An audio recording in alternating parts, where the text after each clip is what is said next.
February 24th, 2011, Celeste had a doctor's appointment. She had been having intense headaches that woke her up in the middle of the night. And then just a couple of days previously, she had developed double vision. And so her stepmother took her in to see the doctor. Her stepmother is a neurology resident. So she picked up on it right away. Wait, if there's double vision happening here at the same time as these headaches, there's something really wrong going on. So Celeste went to the doctor. From the doctor's appointment, she was then sent to the emergency. In the emergency, they put her in immediately for a CAT scan and then an MRI.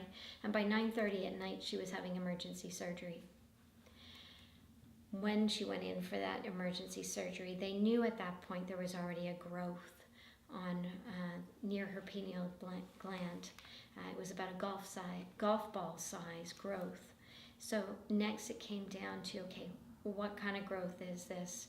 They needed to figure out how long it had been there, which they never were able to establish as how long the tumor had been there, but they were able to tell that it was a malignant tumor and finally diagnose it as pineoblastoma. From the initial surgery, she was in London, Ontario. They realized that they needed a better neurosurgeon in order to do a second surgery who could get a better biopsy of the tumor. So she was transferred over to Sick Kids Hospital in Toronto within a day and a half. At Sick Kids, they did the second surgery. And within a week, we had the full diagnosis. At that point, there was the recommendation that she had 30 rounds of radiation, that she would also have 4 rounds of chemotherapy. It was the St. Jude's protocol. And that's the exact same protocol that Haley had been recommended down at the Children's Hospital of Philadelphia. So both girls started their radiation approximately April. May was the time period that they were doing their radiation. May was when we found Haley online and started communicating with each other. Haley started her chemo in June, and Celeste started her chemotherapy in July. She had to do the chemotherapy in Toronto at Sick Kids Hospital, and that meant staying in the hospital for the whole time. She would start a round, and then once her blood counts came up high enough, then she would have the option of leaving the hospital. Haley was able to go home a number of times between her rounds. Celeste, she had a day pass between her first round, her second round. After the second round, she was able to go back to her dad's house for a couple of days, and then she did her third round. Both girls finished their chemotherapy within 5 days each other at the end of September. From that point, it meant going home and recovering. And both girls were back into school by January. Celeste had to learn how to walk again. It was an incredible process to see her go from these intense chemo sessions to getting back up on her feet again.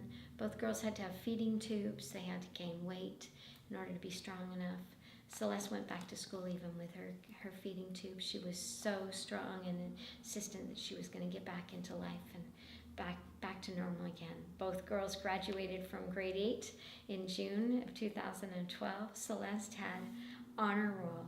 She had an overall academic achievement award and a citizenship award, and she'd missed 4 months of school.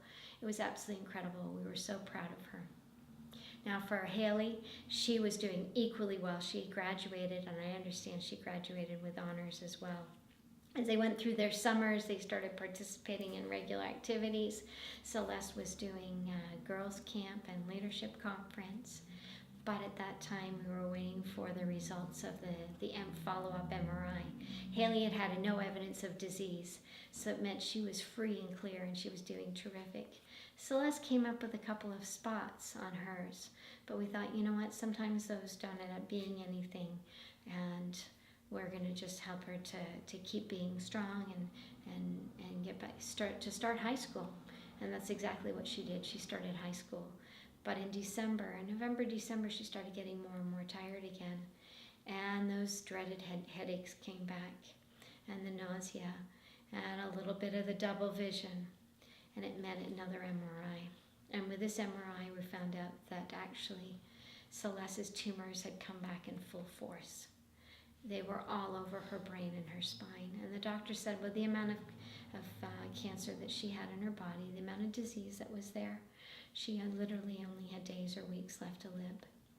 And so we had to face the fact that now it was time for Celeste to make her transition and to prepare her for that transition. I'd made the decision back in September when we knew there was something going on, but we weren't quite sure what. As much as I would do everything possible to help her, it wasn't actually my fight. And it was Celeste's. And it was her decision. And if she wanted to fight this, I would help her in every way possible to fight it. But if she felt that she couldn't do this anymore, then we would help her to live every day that she had and make it be the most beautiful possible.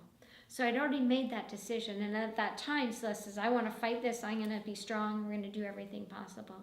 But when it got so bad, there wasn't anything more to do. Then we went back to that old plan of we'll make every day possible. Beautiful, wonderful. We'll do everything she had strength to do. And she made her bucket list. And then that's when she decided, okay, what's most important to me right now? I said, if you could do anything you wanted to do, anything in the world. Now, she did want to go to Europe, and that was kind of out of the question. But she said, you know what? I'd always wanted to meet the cast from Doctor Who. And I said, well, we'll make that possible. She said, I've always wanted to meet Robin Williams. We watch Mork and Mindy, and she just loves that. And Celine Dion was one of somebody that she highly admired. And Anne Hathaway, because she loved Anne from Les Mis, that we had just seen at Christmas time. She had also started watching her in Princess Diaries and Ella Enchanted. That were some of her favorite movies. So we said, we'll do everything we can to make sure that she could meet these celebrities. And they were fabulous. We probably bombarded Hollywood with requests. So many people sent out the message, Celeste only has a little bit left to live. She wants to meet these people, and everyone stood up to the plate and made it possible. So it was absolutely incredible. But most importantly, it was about preparing her to make a beautiful transition so that she would know what it was, where she was going, and know that we were prepared to help her to do this, that she didn't have to do it alone. So we spent many days talking about the beautiful place that she was going. When I was 9 years old, my mother, my sister, and I were in a car accident, and both my mother and my sister were killed. And from that time on, I knew that death was not a punishment. It wasn't a punishment to those who are taken, and it's not a punishment to those who stay behind. But it's something we all have to go through. And so I had that perspective already, and I already knew that my mother would be there for my daughter and that she would welcome her.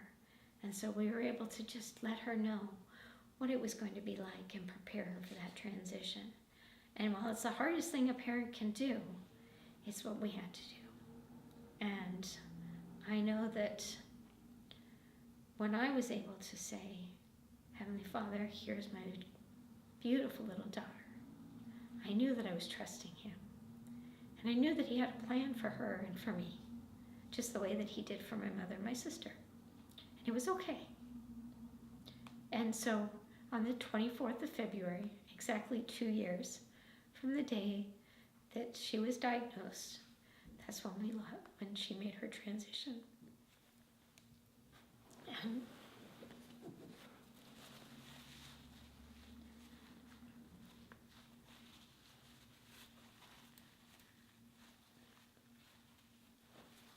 that's when I knew it was even more important for me to share our story with others.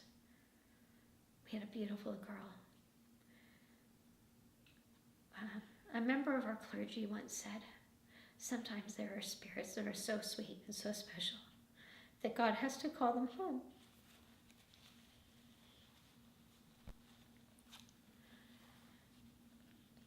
And that's who my beautiful Celeste was. She was so sweet, so special, that God was calling her home, saying, little girl, you don't have to stay here anymore. And that's okay. I knew it would be cruel to keep her in this world because she was so sweet and so sensitive that I can understand now why she needed to be called home. But every child is different.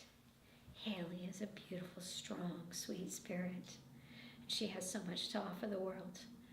And we're watching her as she fights through her cancer continually. That each one of our children has a special mission. And when we embrace that, sometimes that means letting them go.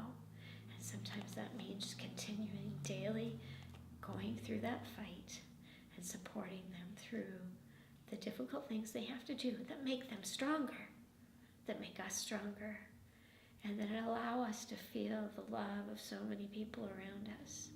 That when we can find the perspective behind it all, then that's when we can have the hope, and we can have the strength and the courage to do whatever it takes to support our children. And when the process when it first happened, when I met Lori, when we found out about Haley, and we realized we had something incredible happening here, we knew we had to share that story. And that's when the idea for the book developed. And it was this inspiration that came to me. I was having a shower, and all of a sudden I'm like, I have to write a book about this. This is so incredible, the fact that these two girls met. We need to share our story. We need to share how beautiful these girls are with the world. We need to share with the world how important prayer is. And this idea came to me, and then it became, okay, what else do we have to share? It's not just about these girls, but what can we share that we've learned that we can share with all of these other parents, that we can inspire them and help them. And it gave meaning for all the struggles that we had to go through. And now it's just, there's an additional chapter to write how do you lose your child? How do you say goodbye gracefully, with courage and strength and hope, still having hope. Even through the most difficult parts of it, we can find hope.